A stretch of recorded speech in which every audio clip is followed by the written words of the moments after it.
Waktu CV, kebanyakan macam aktiviti kita tak boleh buat kan. Dengan sekarang phase 2, kita dapatkan more freedom lah. Banyak kelonggaran di mana kita boleh berada dengan family dan dengan kawan-kawan lah. Jadi banyak beza. Kalau beramai-ramai, ya, semarak dia tu, motivasi dia tu lagi memberangsangkan. Pasal kita akan sokong antara satu sama lain. Pasal kedua, the park dah buka kan jauh sikit bila hari anak tu. Dan dalam masa yang sama, I can do my stretching and some workout dekat taman tu lah. Pakar Kesihatan Dr. Didi Mahmud serta anak buahnya kini menarik nafas lega sejak kelonggaran diberi bagi aktiviti bersenam dan beriadah di bawah fasa kedua pasca langkah pemutus rantaian jangkitan COVID-19. Dalam mempromosikan gaya hidup sihat melalui senaman, selalunya banyak senaman yang dilakukan secara berkumpulan. Bila COVID-19 melanda, jadi banyak aktiviti-aktiviti yang berinteraksi fizikal perlu diberhentikan. Jadi apa yang dilakukan ialah mempromosikan gaya hidup sihat melalui alam maya. Jadi melalui social media sosial, Zoom dan sebagainya lah. Kaum hawa yang sudah sekian lama mengikuti program senaman bimbingan Didi seperti sudah tidak sabar lagi untuk kembali bertemu untuk bersenam dalam kumpulan.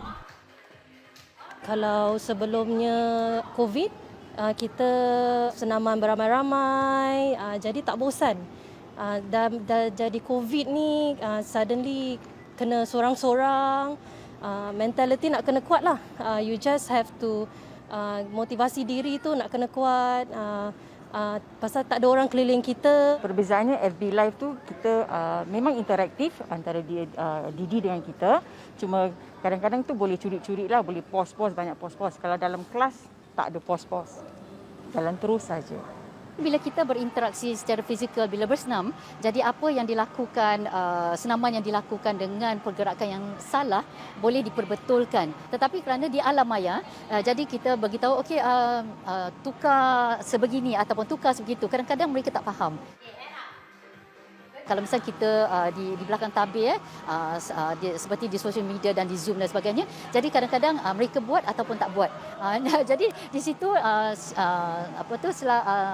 setiap kali mereka tak lakukan senaman, setiap kalilah lagi senang mereka tidak bermotivasi. Jadi motivasi itu agak menipislah sementara mereka duduk rumah. Rasa seolah terlepas kandang turut dikongsi oleh kaum Adam yang berkecimpung di dalam sukan bola sepak berjalan yang diperkenalkan di Singapura oleh Dr. Didi. Sebenarnya baru pertama kali sejak circuit breaker kita adakan training, latihan.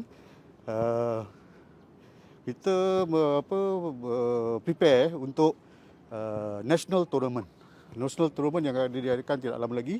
Dan juga untuk prepare World Cup yang dijangka diadakan di tahun 2021 di Australia.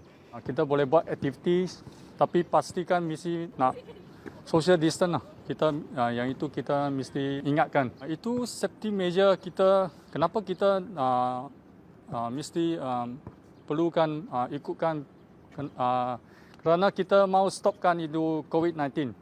Ada hadnya lah, kerana had berapa orang yang boleh bersenam dan juga 5 orang sekumpulan, dan 5 orang sekumpulan tu tidak boleh berinteraksi dengan kumpulan yang lain. Dan lagi satu ialah tentang keselamatan melalui bersenam, iaitu semasa COVID-19 ni, iaitu ialah tentang kebersihan. Jadi alat-alat yang mereka gunakan, alat-alat senaman yang mereka gunakan, selalunya saya ingatkan mereka supaya jangan berkongsi. Guna sendiri, jangan meminjamkan kepada orang lain lah kalau boleh. Tetapi kalau misalnya ada alat-alat di gym yang perlu dikongsi, jadi saya akan showkan mereka untuk membersihkan alat itu sebelum dan sesudah pakai. Jadi itu adalah langkah-langkah yang penting sekali yang perlu kita lakukan. Peringatan ini cukup penting memandangkan ramai yang teruja dengan kelonggaran yang diberi hingga berpusu-pusu ke tempat-tempat riadah. Jangan leka Kerana kalau kita tidak menjaganya, jadi adalah penyebaran COVID-19 ni di kalangan komuniti ataupun masyarakat, jadi nanti semua ditutup kembali. Kalau kita jaga kita, okey, orang lain juga akan terjaga.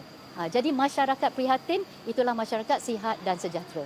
Saya bawa sanitizer sebab kadang-kadang bila kita pegang handrail all that, kita perlu bersihkan tangan kita lah. Weights, mats, gunakan diri sendiri bawa dari rumah, lebih baik untuk praktikkan keselamatan dan kesihatan semua. Semasa phase 2 kita yang penting kan kita mesti mau wearing mask Kalau kita ikut undang-undang ni, COVID-19 akan go away faster lah.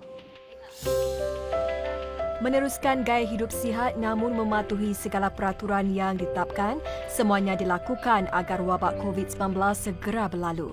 Menurut kajian yang sedang dilakukan Dr. Didi bersama Universiti Edith Cowan, senaman aktif turut membantu dalam menangkis virus corona baru.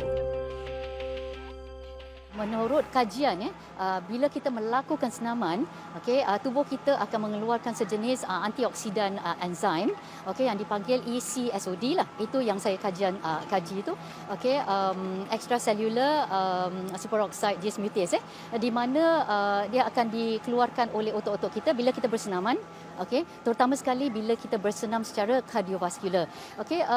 Antioksidan enzim ini penting sekali untuk tubuh kita kerana ia akan menolong kita sebagai buffer, menolong kita, melindungi kita, dan mengurangkan mungkin kalau misalnya kita ada dipanggil acute air respiratory syndrome, di mana ini akan dirasakan oleh setiap pesakit COVID-19, senaman yang berbentuk kardiovaskular yang menguatkan jantung, menguatkan sistem pernafasan, dan juga baiknya juga untuk buah pinggang dan juga kekuatan jantung.